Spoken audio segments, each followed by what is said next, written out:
Our love crossed half the world, from Nepal's mountains to an American city. Some loves don't begin in the same place, nor do they follow a straight line. Ours began from two completely different worlds. On one side, the majestic Himalayas of Nepal, and on the other, the bustling, restless cities of America. I never thought that across half the globe, a love so fragile yet so fierce could grow. I was born and raised in Nepal, surrounded by mountains wrapped in mist each morning. Life there was simple, woven into the rhythm of nature. People rose early, hiked to temples perched on hills, and ended their day with the echo of bells lingering in the stillness. But inside me, there was a silence no one could hear. I never dared to admit that my heart beat faster for other men. In a society that often refused to understand, I chose to stay quiet, blending in, living like everyone else. Then one day, I stumbled into an online photography forum. That's where I met him. A boy from the US who loved cameras, who loved capturing the kind of landscapes I had grown up with. He sent me a photograph of a California sunset, and I sent him back a photo of dawn breaking over Kathmandu. Our words at first were brief, technical, about lenses, lighting, framing. But the more we talked, the more I realized that behind every photograph was a lonely soul searching for someone who could understand. I remember the night he told me about a breakup, about a long relationship that had just ended. His words caught in his throat, even though they reached me only as lines of text. I wanted to comfort him, but language felt like an invisible wall. My English was clumsy, and he knew nothing of Nepali. And yet, somehow, we understood each other. Maybe pain and loneliness don't need translation. Our conversations grew into a rhythm. Each morning, I would wake up searching for his messages. Each night, before bed, I waited for a photo. Sometimes a New York street lit by neon. Sometimes a quiet cafe corner where he scribbled in his journal. Slowly, I realized I wasn't just curious about his pictures anymore. I wanted to know what his face looked like when he smiled while typing. I wanted to hear his voice instead of imagining it. Then came our first video call. My palms were sweating as the screen lit up with his face. He wasn't the kind of perfectly handsome boy you see in movies, but his eyes, deep, steady, unguarded, stripped me bare. I had never looked at anyone like that before. He laughed softly and said, "So this is you." Just 4 words, but my heart wouldn't stop racing. From then on, weekly calls became our lifeline. We shared pieces of our lives across continents. I told him about trekking through misty trails, about the thick sweetness of Nepali milk tea. He told me about crowded subways and the loneliness of being surrounded by millions yet unseen. Sometimes we didn't talk at all, just left the call running while we worked on separate things, quietly keeping each other company. Little by little, I knew my feelings had outgrown friendship. When he mentioned spending time with someone else, a sharp, unfamiliar jealousy burned through me. When his good night came later than usual, I tossed in bed, restless. But I kept it locked inside. I was scared that if I confessed, I would lose him. I had hidden myself for so long that, even with someone an ocean away, I couldn't bring myself to be honest. Until one night, he sent me a message that stopped my breath. "Do you ever think about us? About more than this?" I read it again and again, my chest pounding. 1,000 answers crowded my mind, but all I typed was, "Yes," then nothing. He called me instantly.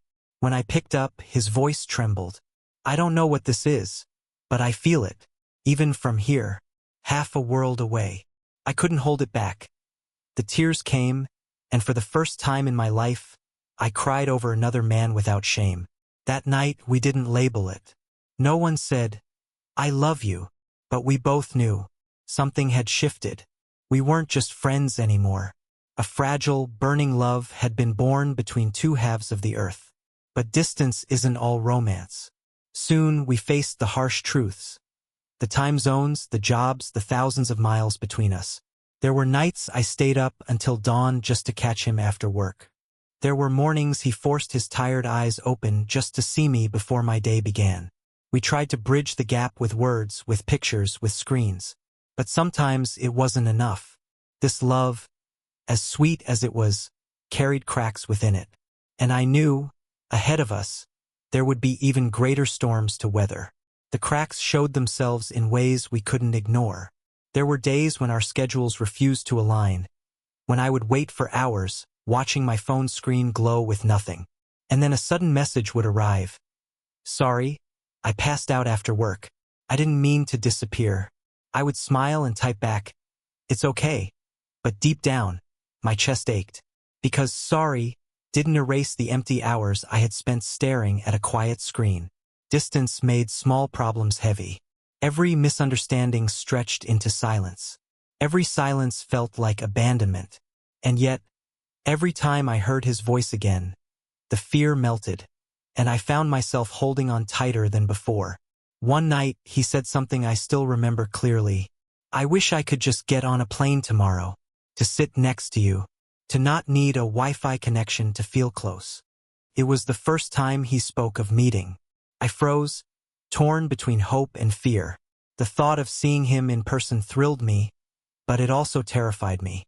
What if the magic faded outside of a glowing screen?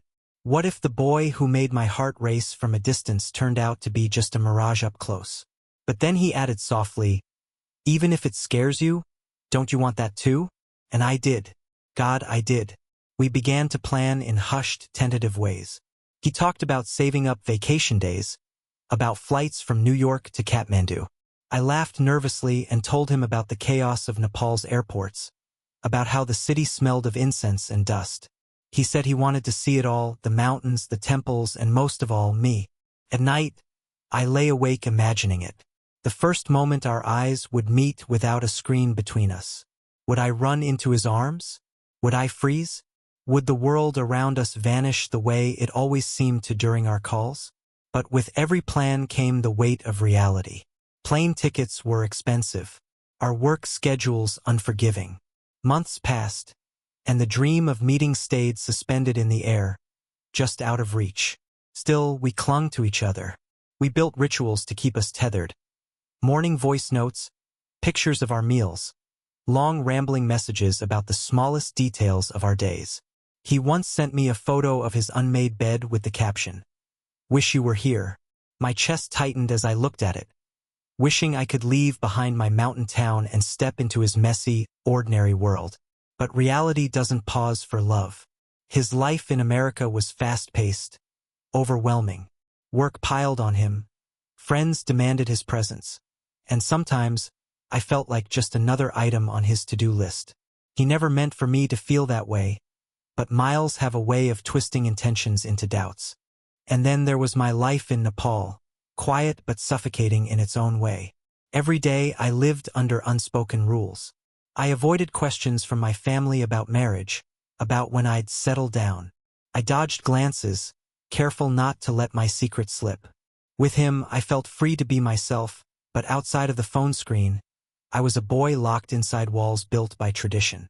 One night, during a particularly bad storm, our call kept cutting out. Frustration boiled over and I snapped. Maybe this is impossible. Maybe we're chasing something that can't work. There was silence on the line. I thought he had hung up. But then his voice came, soft and steady. Don't say that, please. You're the only thing that feels real to me right now. And I broke. The tears came fast, harder than I could control. He couldn't reach across the world to hold me, but his words wrapped around me like a fragile embrace. For days after that, I felt the weight of what he said. The only thing that feels real. Was it too much to carry? Or was it the proof that despite everything, we both needed this love more than we could admit out loud? Slowly, the storm between us passed. We apologized. We promised to try harder.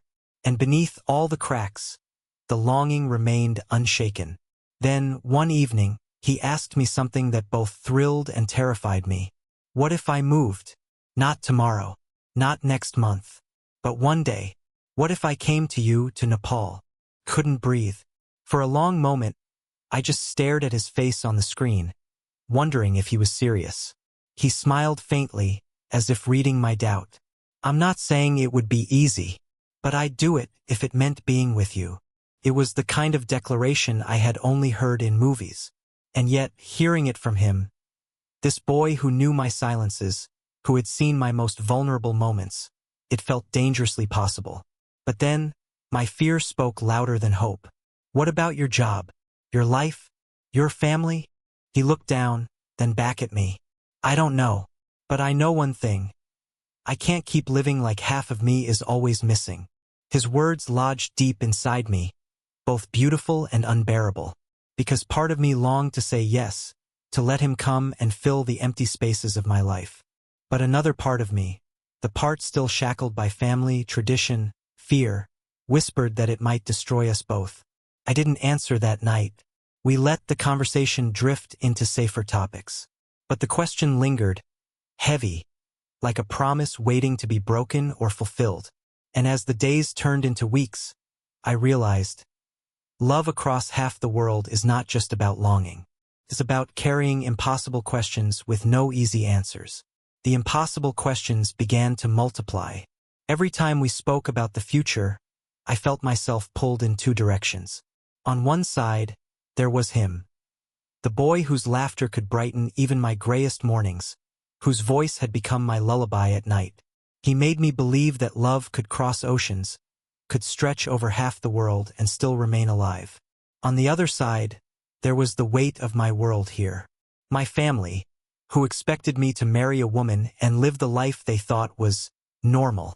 My community, where whispers traveled faster than the wind, where one wrong glance could mark you forever. Sometimes, I wanted to tell him everything. The fear, the pressure, the nights I lay awake imagining my parents' disappointment. But then I looked at his tired smile, his hopeful eyes, and I swallowed it down. I didn't want my darkness to dim his light, but secrets have a way of leaking through the cracks. One evening, after a long day at work, he asked me gently, "Do your parents know about me?" I froze. My throat closed. For a second, I thought about lying, saying yes, saying they were supportive. But he deserved more than that. No, iwisparat. They don't know, and maybe they never can. Silence stretched across the line. His expression shifted. Not angry, not disappointed, just hurt. "Do you mean," he said slowly, "that they can't know about me? Or that they can't know about who you are?" The question pierced me, because it wasn't just about him. It was about the truth I had been running from my entire life. "I don't know," I finally admitted. "Maybe both." For the first time, I saw a flicker of doubt in his eyes, and it terrified me. "I don't need your parents' approval," he said quietly. "But I need to know that you want this enough to fight for it. For us." I wanted to scream yes, to promise him everything. But the words stuck in my throat, tangled in fear. After that night, something between us shifted. We still talked, still laughed, still shared pieces of our worlds. But beneath it all, a shadow lingered. The question of whether love alone could be enough. Days turned into weeks and weeks into months. Then, out of nowhere, he sent me a message that both terrified and thrilled me. I bought a ticket. My heart stopped. "What do you mean?" I typed, my hands shaking. "I'm coming to Nepal," he replied. "In 2 months." Couldn't breathe. The dream we had whispered about for so long was suddenly real. He was really coming. The weeks that followed were a blur of excitement and panic. I counted down the days, but with each one, the weight on my chest grew heavier. How would I introduce him to my family? Could I even let them know? Or would I have to pretend he was just a friend, hiding the truth even as he stood in front of me? He, on the other hand, was pure light. He sent me screenshots of his flight itinerary, photos of the backpack he was packing, messages filled with exclamation marks and anticipation. He was so sure, so ready, and I envied him. The night before his flight, we called, our faces glowing in the dim light of our screens. "Tomorrow," he said with a grin. "Tomorrow I'll finally see you." I wanted to tell him everything I felt, the joy, the terror, the longing, but all I managed was a shaky smile. "Tomorrow," I echoed. The next day, I stood at the chaotic airport in Kathmandu, my heart pounding so hard I thought it might shatter my ribs. Every time the arrival doors slid open, my breath caught. And then there he was. For a moment, the world went silent. He looked smaller than I'd imagined, tired from the long flight, But his smile, oh God, his smile, lit up everything. We walked toward each other, and when he reached me, he didn't hesitate. He wrapped his arms around me, right there in front of strangers, in a place where I had spent my whole life hiding. And I let him. It felt like stepping into sunlight after years of living in the shadows. His arms around me, his scent, the warmth of his body against mine. It was real. More real than any video call, any whispered promise. For the next 2 weeks, we lived in a dream. We wandered through temples and crowded streets, hiked quiet mountain trails, drank sweet chai in roadside stalls. He laughed at my clumsy translations, and I teased him about his terrible spice tolerance. At night, when we lay side by side in the small guesthouse room, he would trace circles on my palm and whisper, "This is everything I ever wanted." And in those moments, I almost believed the distance didn't matter, that the world outside our little bubble couldn't touch us. But reality has a way of creeping in, even in the sweetest dreams. Every time we walked hand in hand, I found myself looking over my shoulder. Every time he leaned in to kiss me on the street, I pulled back, my chest tightening with fear. He noticed. Of course he did. One night, as we sat on a rooftop watching the city lights, he asked, "Are you ashamed of me?" The question cut deeper than he could have known. "No," I said quickly. "Never. I'm ashamed of myself for being afraid." His hand found mine, squeezing gently. "I don't need you to be fearless. I just need you to choose me, even when it's hard." I turned to him, and for the first time in my life, I said the words out loud, trembling but true. "I love you." His eyes widened, then softened. "I love you too." And just like that, beneath the stars of Kathmandu, 2 boys from opposite ends of the world finally gave their love a name. But even as the words left my lips, I knew the hardest part was still ahead. Those 2 weeks passed like a heartbeat. We had counted down for months, dreamed of this moment across endless calls. And yet, when it finally came, time betrayed us. It moved too quickly, slipping through our hands no matter how tightly we tried to hold it. Each morning, I woke to the warmth of his body beside me, the weight of his arm draped across my chest. It was something so ordinary, so simple, and yet for me it felt extraordinary. I had never known what it meant to fall asleep with someone's breathing sinking to mine, to feel safe enough to close my eyes and let my guard down. We spent our days like tourists, like lovers, like boys discovering each other's worlds for the first time. I showed him the narrow alleys where prayer flags fluttered in the wind, the old temples where incense burned thick in the air, the small tea house that had been my quiet escape since childhood. He marveled at it all, taking photos not just of the scenery but of me, as if I were the landscape he had crossed half the globe to capture. One afternoon, we climbed a hill overlooking the valley. The sun dipped low, painting the sky in pinks and oranges. He set his camera aside and simply stared. "What are you looking at?" I teased, though my voice was shy. "You," he answered without hesitation. It startled me. The ease with which he said it, as though loving me was the simplest, most natural thing in the world. And in that moment I wanted to believe it could be. But even within the dream, shadows lingered. Whenever my phone buzzed with a message from family, my stomach twisted.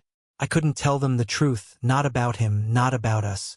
To them, he was just a friend from America visiting Nepal. I hated the way the lie tasted on my tongue, the way it shrank the vastness of what we shared into something so small, so false. He never complained, but I could see the questions in his eyes.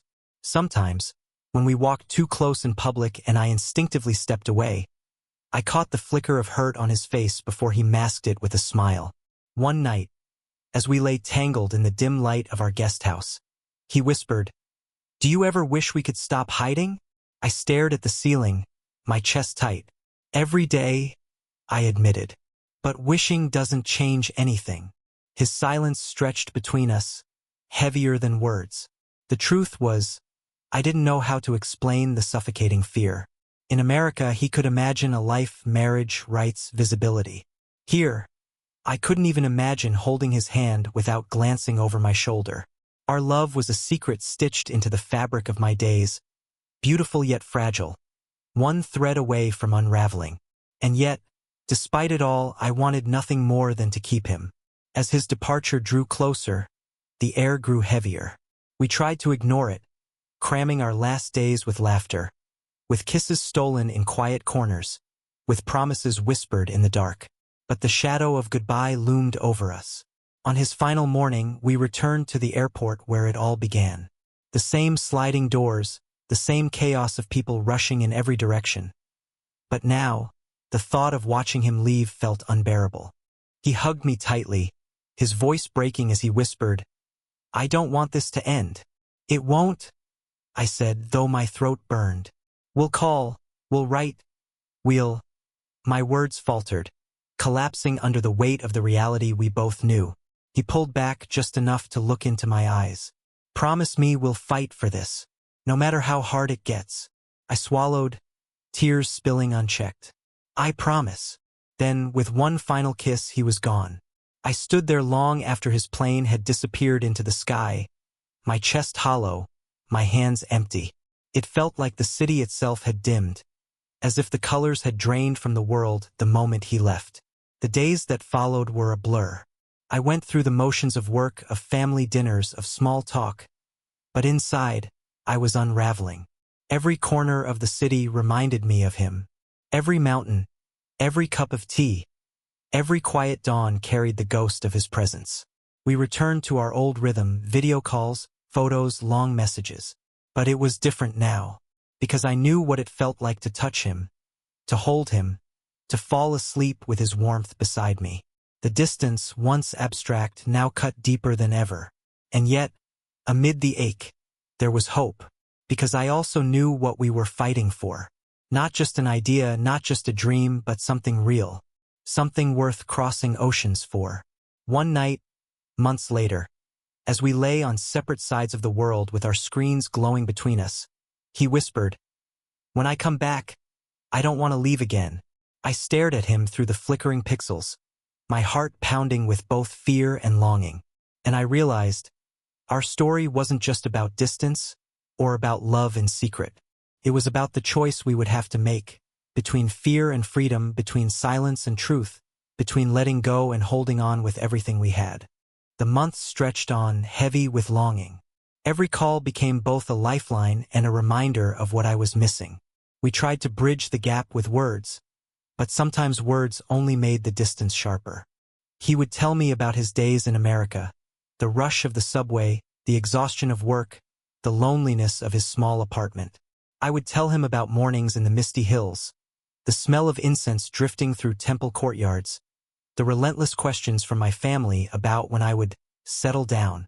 The more we talked, the more our worlds felt like puzzle pieces that didn't quite fit. And yet, neither of us could walk away. One night, he said something that stopped me cold. "I applied for a transfer. If it goes through, I could work remotely, from anywhere, even Nepal." My heart leapt and sank at the same time. "You'd leave everything? Your home, your career, your family?" He shrugged, though his eyes betrayed the weight of it. "I'd leave it for us. Isn't that what love is supposed to be? Choosing each other, even when it's hard." I wanted to believe him. I wanted to say yes. "Come, let's build a life here." But the fear clenched tight around my chest. "What if you hate it here?" I whispered. "What if you resent me for everything you gave up?" He was quiet for a long moment. Then he said, "The only thing I'd resent is never trying." That night, after our call ended, I lay awake listening to the sound of rain against my window. His words echoed in my head. The only thing I'd resent is never trying. But my fear wasn't just for him. It was for me too. Because if he came, I would have no more excuses. I would have to face my family, my community, the truth I had buried for so long. Loving him would no longer be a secret I could tuck away behind a glowing screen. It would be flesh and blood, undeniable, impossible to hide. And I didn't know if I was brave enough. Weeks passed before I found the courage to tell him. We were on a call. His face lit by the dim lamp on his desk. My face washed in the pale light of dawn. "I'm scared," I admitted. "Not of you, of everything else. My parents, my neighbors, the way people here talk." I don't know if I can survive the weight of it. His expression softened. You don't have to carry it alone, he said. If I come, I'll carry it with you. But what if I'm not strong enough? My voice cracked. He leaned closer to the screen, his eyes fierce. Then we'll be weak together. But at least we'll be together. Tears blurred my vision. For the first time, I realized he wasn't asking me to be fearless. He was asking me to let him stand beside me, even in my fear. Still, the doubts lingered. My family's expectations pressed heavier than ever. Every visit from relatives brought questions. When will you marry? Have you met a good girl? My answers grew thinner, more desperate. Each lie tasted like poison, and each time I thought of telling them the truth, my courage collapsed. One evening, after dinner, my mother looked at me across the table and said, "You're not getting any younger. You need to think about your future." Her words pierced me. I wanted to shout that I was thinking about my future, that my future was a boy across the ocean who made me feel alive. But all I did was nod, swallowing the truth like a stone lodged in my throat. Later that night, I called him, my voice shaking. I don't know if I can do this. I don't know if I'll ever be able to tell them. He didn't scold me. He didn't tell me to be braver. He just listened, and then he said softly, "Then let's make a life where you don't have to tell anyone. Just you and me. Isn't that enough?" For a moment, I almost said yes, almost surrendered to the temptation of a hidden life. But something inside me rebelled. Because as much as I wanted him, I didn't want our love to be a shadow, tucked away where no one could see. And yet, I still didn't know how to choose. The transfer went through. He booked his ticket. This time, it wasn't just for a visit. He was coming to stay, at least for a while. The day he arrived, my heart pounded with both joy and dread. Seeing him again at the airport was like breathing after drowning. He kissed me without hesitation, and I let him, my fear melting into the warmth of his embrace. But as we drove through the streets of Kathmandu, the familiar tightness returned. Every glance from strangers felt like a threat. Every whispered laugh felt like it was aimed at us. That night, in the small apartment he had rented near the city center, we lay side by side. He looked at me with a softness that made my chest ache. "We're here," he said. "Finally. Together." I nodded, forcing a smile. But inside, I knew this was only the beginning, because love had brought us across half the world. But now we had to face the question neither of us could escape. Was love enough to withstand the weight of everything else? The weeks that followed were both the sweetest and the most difficult of my life. Having him there in Nepal felt surreal. No longer pixels on a screen. No longer a voice traveling across oceans. He was flesh, warmth, laughter, presence.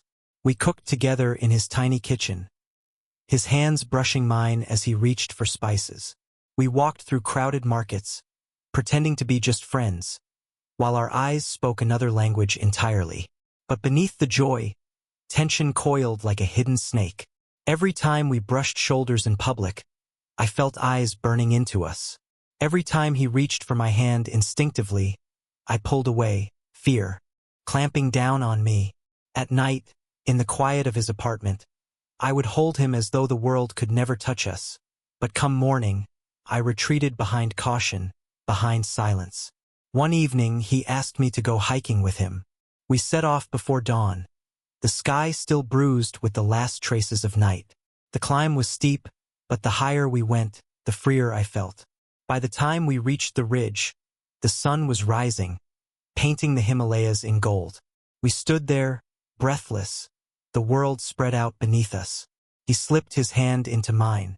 For a long moment, I didn't let go. Up there, with no one watching, no one judging, I allowed myself to exist fully. His fingers entwined with mine, his presence steady and real. He looked at me then, his eyes bright in the morning light. "This is how I want to live. With you.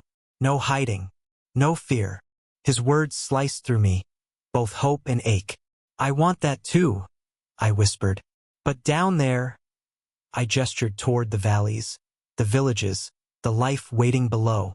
"It's not that simple." He sighed, resting his forehead against mine.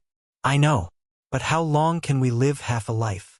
That question haunted me for days, because in the small hours of the night, when I lay with him curled against me, I felt whole. I felt like the world had finally aligned. But in daylight, the world demanded I fracture myself again. A dutiful son, a respectable man, someone who carried a secret like a wound that could never heal.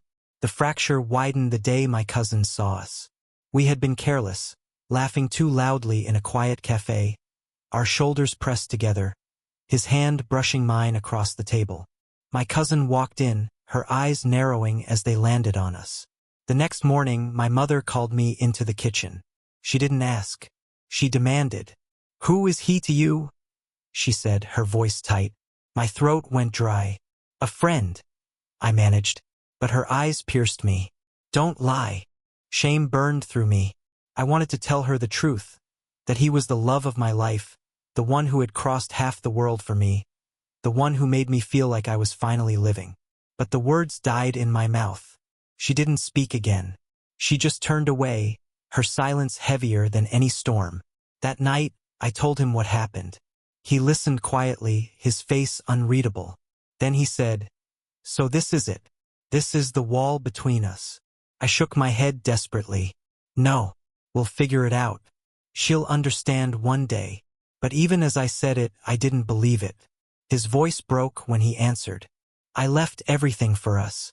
My job, my home, my family. And you still can't say my name without shame in front of yours." The words landed like a knife, because he was right. I reached for him, but he pulled back, his eyes glistening. "I don't regret coming here. I don't regret loving you. But I can't be your secret forever."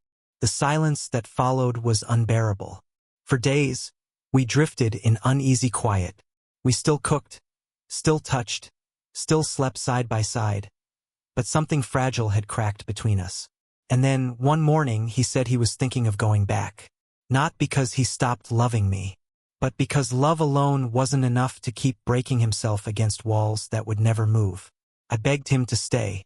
I promised I'd try harder, be braver, tell my family. And part of me meant it. But another part of me, the part ruled by fear, knew I was only speaking from desperation, not from courage. The day of his flight drew closer, and I felt time slipping through my hands like water. On his last night in Nepal, we returned to the ridge where we had watched the sunrise weeks earlier. We sat in silence, the mountains rising like eternal witnesses around us. Finally, he turned to me and said, "If you ever find the strength to live openly, come find me.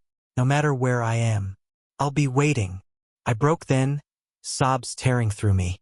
He pulled me close, kissed my hair, and whispered, "Don't let fear be the only story you tell." The next morning, I watched him disappear into the crowd at the airport.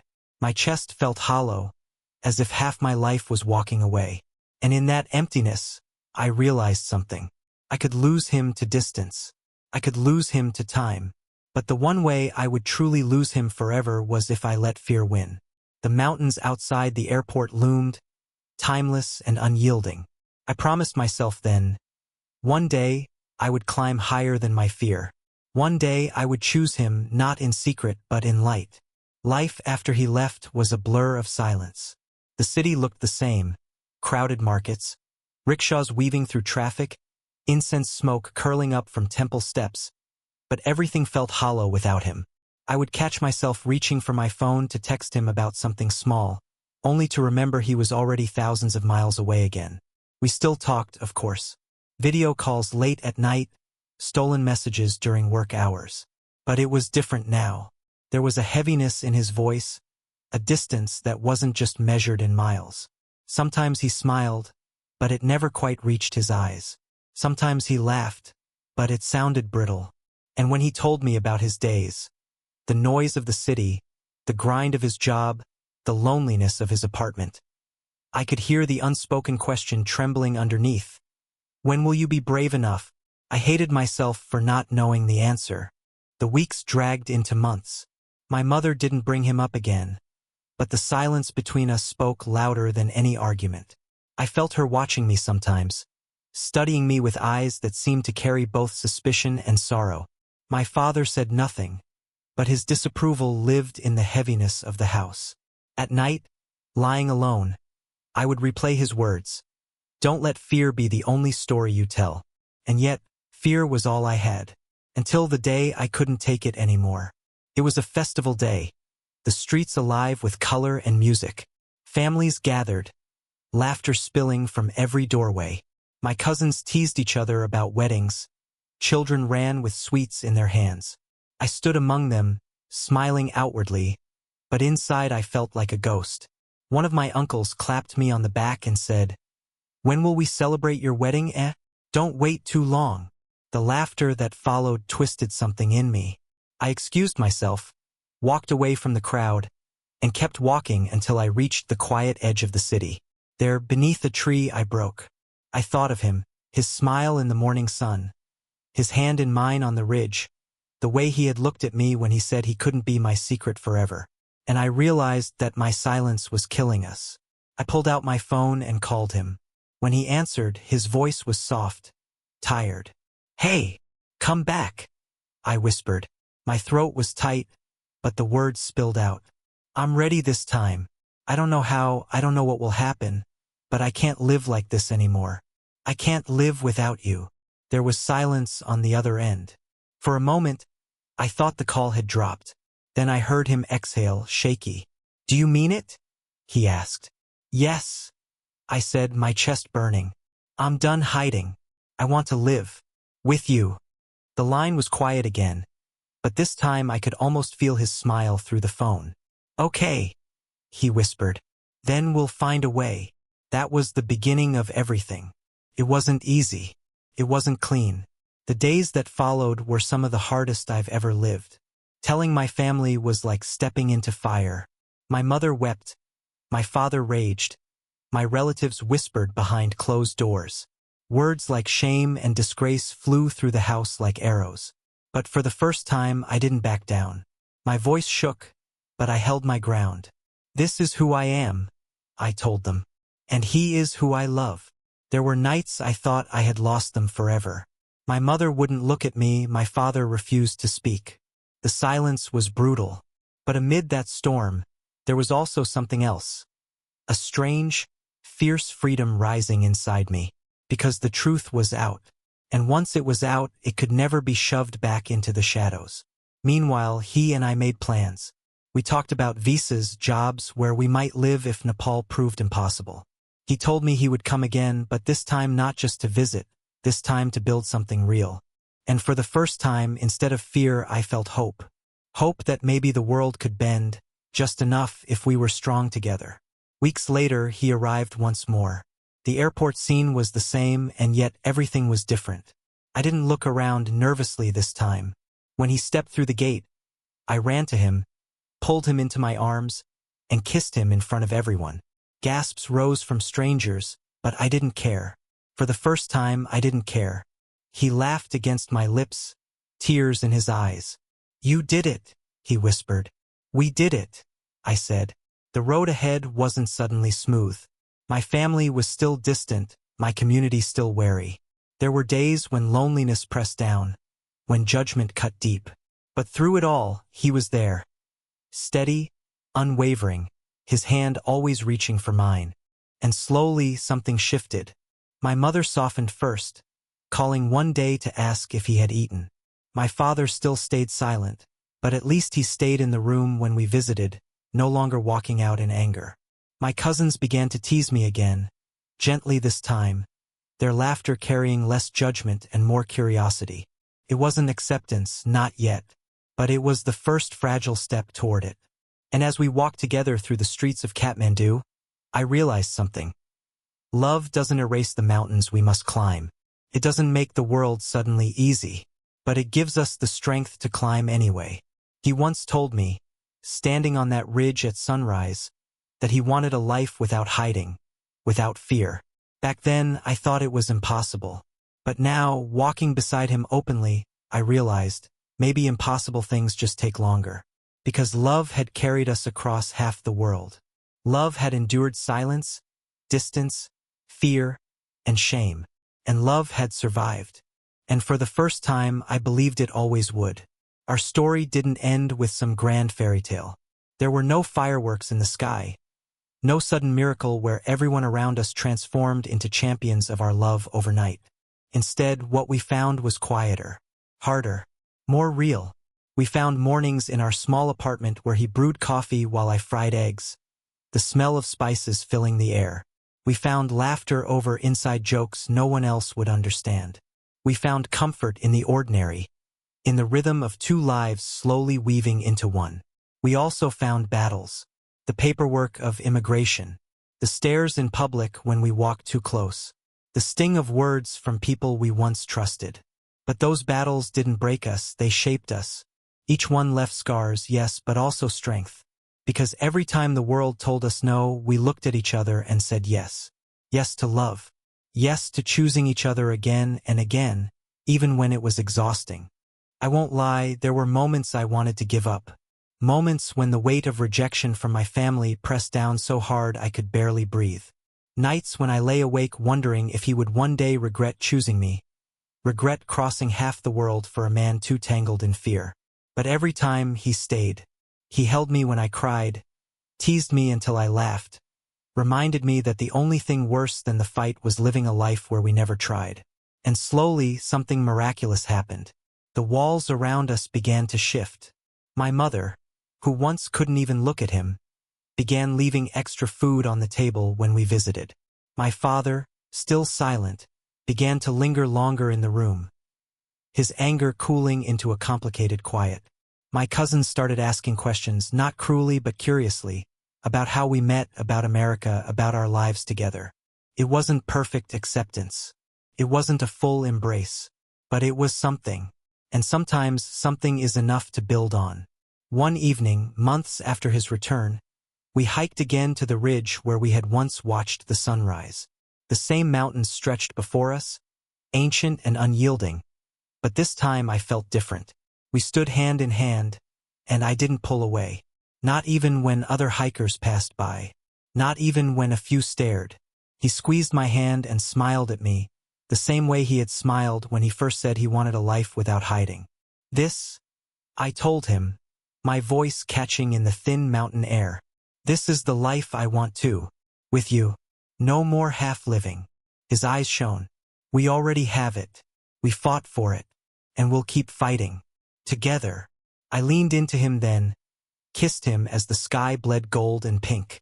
For the first time, I didn't care who saw. For the first time, the love I carried didn't feel like a secret wound. It felt like the most honest thing I had ever known. Looking back now, I realize that love isn't just about the big gestures. It isn't just about crossing oceans or mountains, though he did both for me. Love is about the daily choice, the choice to stay, to forgive, to reach for each other even when the world tries to pull you apart. It's about the quiet mornings, the laughter after arguments, the way his head fits against my shoulder when we fall asleep. It's about the courage to stop letting fear be the only story you tell. Our story began in the misty hills of Nepal and the busy streets of America. It was tested by oceans, by silence, by shame, and by distance. But it didn't end there. Because love, real love, doesn't end at all. It grows. It bends. It survives. And if you're listening to this, maybe you know what it feels like to love someone across an impossible distance, across fear, across a world that doesn't always make room for you. If you do, then I want you to hear this. You are not alone. Your love is not less. And even when the world tells you to hide, even when fear whispers that you'll never be enough, remember, love is stronger than fear. It may take time. It may take everything you have. But one day, you'll stand on your own ridge, with your own person by your side, and you'll know that every step, every tear, every fight was worth it. Because love, your love, is worth it. Always.